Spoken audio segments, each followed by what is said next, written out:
الحمد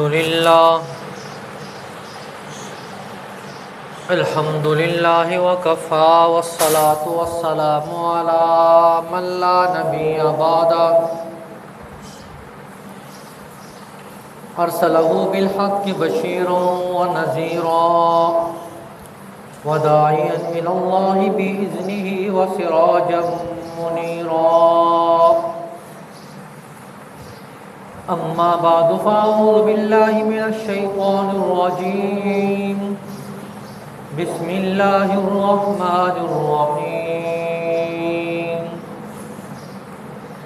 أولئك على هدى من ربهم وأولئك هم المفلحون آمنت بالله صدق الله العظيم وبلغنا رسوله النبي الكريم ونحن على ذلك لمن الشاهدين والشاكرين والحمد لله رب العالمين.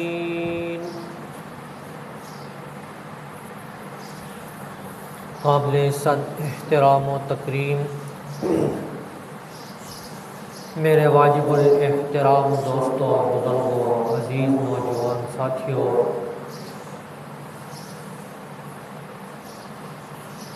آپ حضرات کے سامنے مومنین کی صفات کا تذکرہ ہو رہا ہے۔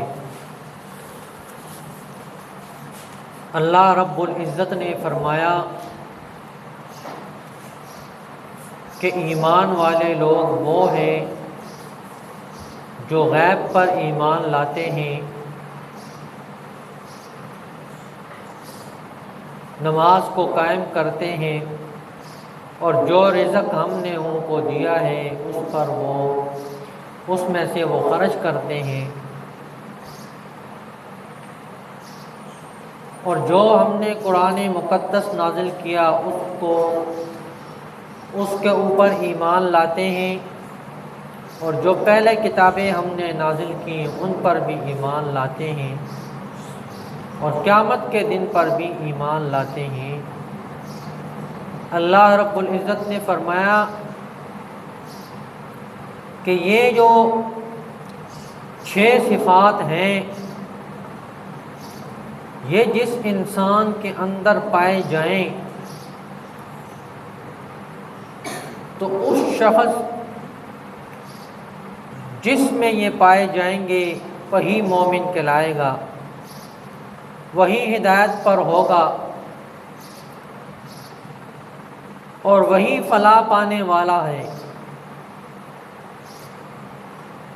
تو اس کو اللہ رب العزت نے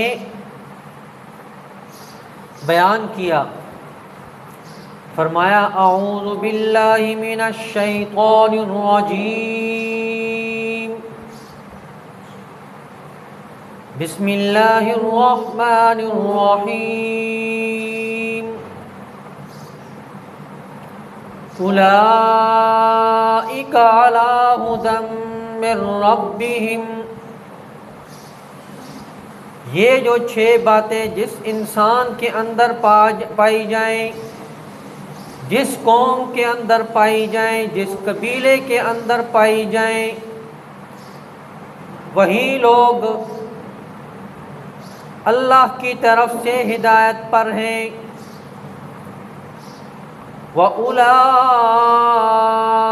هُمُ الْمُفْلِحُونَ، اور یہی لوگ فلاح پانے والے ہیں، کامیاب ہونے والے ہیں۔ تو اللہ رب العزت نے فرمایا کہ یہ 6 صفات جب انسان اپنے اندر پیدا کرے گا تو وہی آگے چل کے کامیاب ہوگا، اور جس میں یہ صفات نہیں ہیں تو وہ اپنی خیر منائیں۔ یہ تمام صفات صحابہ اکرام رضوان اللہ علیہم اجمعین میں عدم پائی جاتی تھی، اور انہوں نے اس بات کو واضح کر کے دکھایا کیسے ہم غیب پر ایمان لاتے ہیں، کیسے اللہ کے نبی کی زبان سے اللہ کو مانتے ہیں، فرشتوں کو مانتے ہیں، جنت کو مانتے ہیں، جہنم کو مانتے ہیں، تمام ضروریات دینیہ کو مانتے ہیں، ایک نبی پاک صلی اللہ علیہ وسلم کی زبان اطہر سے۔ ایک صحابی رستے میں جا رہے تھے، حضرت حذیفہ رضی اللہ تعالیٰ عنہ، ایک یہودی آپ صلی اللہ علیہ وسلم کے ساتھ جھگڑ رہا تھا۔ میں نے یہ کہا، آپ صلی اللہ علیہ وسلم نے فرمایا کہ میں نے یہ بات کہی تھی۔ وہ کہنے لگا آپ نے نہیں کہی تھی، گواہ لاؤ۔ حضرت حذیفہ رضی اللہ تعالیٰ عنہ نے فرمایا میں گواہ ہوں، جو ہمارے نبی نے کہا ہے وہی کہا ہے، تو جھوٹا آدمی ہے۔ وہ بھاگ گیا، وہ بھاگ گیا۔ جب وہ یہودی بھاگ گیا تو نبی پاک صلی اللہ علیہ وسلم نے ان صحابی سے فرمایا کہ تو نہیں تھا، تو نے کیسے گواہی دے دی کہ میں نے یہی بات کہی؟ تو اس نے بڑے عجیب جملہ کہا۔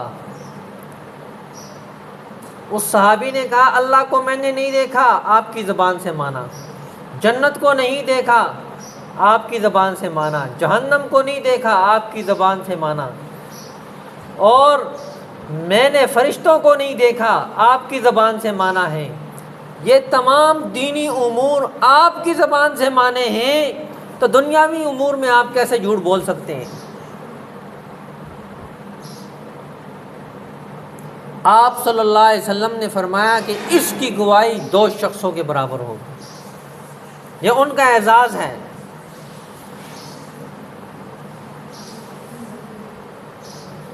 قرآن پاک کی 2 آیات کریمہ صحابہ اکرام رضوان اللہ علیہم اجمعین کو یاد تھیں، لیکن صرف تحریر میں حضرت حذیفہ رضی اللہ تعالیٰ عنہ کے پاس ملیں۔ تو حضرت زید رضی اللہ تعالیٰ عنہ وہ آیات جس سے بھی لکھواتے تھے، کوئی بھی آیت، تو اس کے اوپر 2 گواہ ہونا شرط تھی کہ 2 گواہ بھی ہونے چاہیے۔ تو جب یہ آیات آئیں، صحابہ اکرام نے بتایا کہ ہاں یہ آیات ہم میں تمام کو یاد ہیں۔ انہیں کہا گواہ لاؤ۔ ہاں جی میں خود موجود ہوں۔ انہوں نے کہا نہیں، گواہ لاؤ، 2 گواہ ہونے چاہیے۔ ایک گواہ مل گیا، ایک نہیں تھا۔ انہوں نے کہا کہ نبی پاک صلی اللہ علیہ وسلم نے فرمایا ہے کہ میری گواہی 2 بندوں کے برابر ہے۔ اس پر صحابی پیش ہوئے کہ میں نے خود نبی پاک صلی اللہ علیہ وسلم سے سنا ہے کہ ان کے بارے میں فرمایا کہ ان کی گواہی 2 کے برابر ہے۔ پھر وہ آیت لکھی۔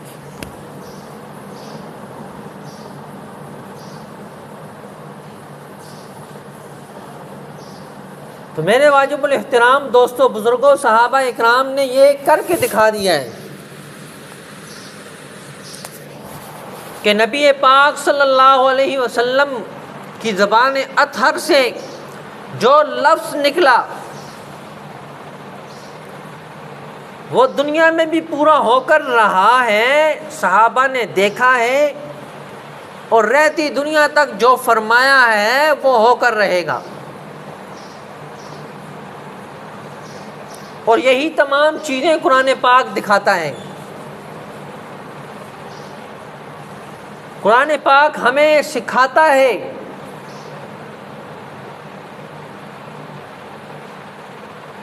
اور جو قرآن پاک کو سامنے رکھ کے چلتا ہے اللہ رب العزت اس کو کامیاب کرتے ہیں، اور جو قرآن پاک کو پش پش ڈال دیتا ہے قرآن کی عظمت میں کوئی فرق نہیں آتا، قرآن کی بلندی میں کوئی فرق نہیں آتا، لیکن وہ آدمی ذلیل و خوار ہو جاتا ہے۔ دنیا کو آپ دیکھیں، جب سے دنیا نے اسلام پہ مکمل عمل کرنا چھوڑ دیا ہے، مسلمان جگہ جگہ پہ ذلیل و خوار ہو رہے ہیں۔ مسلمان دین پر چل رہے تھے، ان کی حکومت تھی، مسلمان دین کو اپنائے ہوئے تھے، ان کی سلطنت تھی، مسلمان دین پہ قائم تھے، دنیا میں ان کا رعب اور دبدبہ تھا۔ حضرت عمر رضی اللہ تعالیٰ عنہ کے پاس کیسر و کسریٰ کے 2 غلام آئے، انہوں نے کہا بادشاہ کی سلطنت دکھاؤ کدھر ہے؟ انہوں نے کہا ہمارے ہاں بادشاہ نہیں ہوتا، ہمارے ہاں امیر ہوتا ہے۔ کہا پھر اپنے امیر کا بنگلہ دکھا دو، اس کی جگہ بتا دو۔ انہوں نے کہا ابھی یہاں سے نکلے ہیں، جنگل کی طرف گئے ہوں گے۔ جب وہاں جا کر دیکھتے ہیں تو حضرت عمر رضی اللہ تعالیٰ عنہ نے ایک اینٹ رکھی ہے نیچے اور اس کے اوپر سر رکھا ہے سوئے ہوئے، پہرے دار بھی کوئی نہیں ہے۔ تو انہوں نے جب دیکھا تو کہنے لگے کہ یہ بندہ انصاف کرنے والا ہے، اس لیے بے خطر ہو کے سویا ہوا ہے۔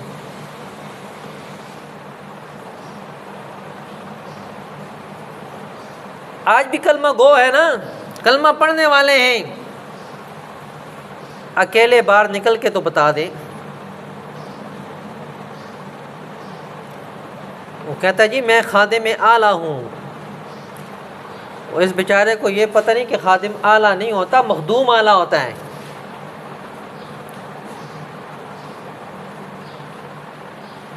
اس کو یہ بھی نہیں پتا، اور وہ ہمارے سر پہ مسلط ہے۔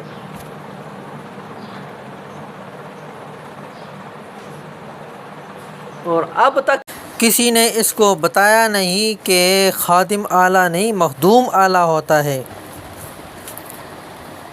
تو میں عرض کر رہا تھا کہ صحابہ اکرام رضوان اللہ علیہم اجمعین نے ان 6 صفاتوں کو اپنے اندر پیدا فرمایا تھا، اور جو بھی ان صفات کو اپنائے گا وہی کامیاب آدمی ہے۔ دعا ہے کہ اللہ رب العزت مجھے بھی اور آپ کو بھی عمل کرنے کی توفیق عطا فرمائے۔ ایک ضروری اعلان، آئندہ جمعہ انشاءاللہ العزیز عالمی مجلس تحفظ ختم نبوت کے مبلغ حضرت مولانا طارق صاحب پڑھائیں گے، اور شکوک و شبہات کے جو فتنہ قادیانیت کی طرف سے ہیں ان کے جوابات ارشاد فرمائیں گے۔ آپ حضرات کے آس پاس بے شمار فتنے سر اٹھا رہے ہیں، آپ نے آپ کو عالم کہلانے والے، مفتی کہلانے والے، وہ بھی ان فتنوں میں گر رہے ہیں۔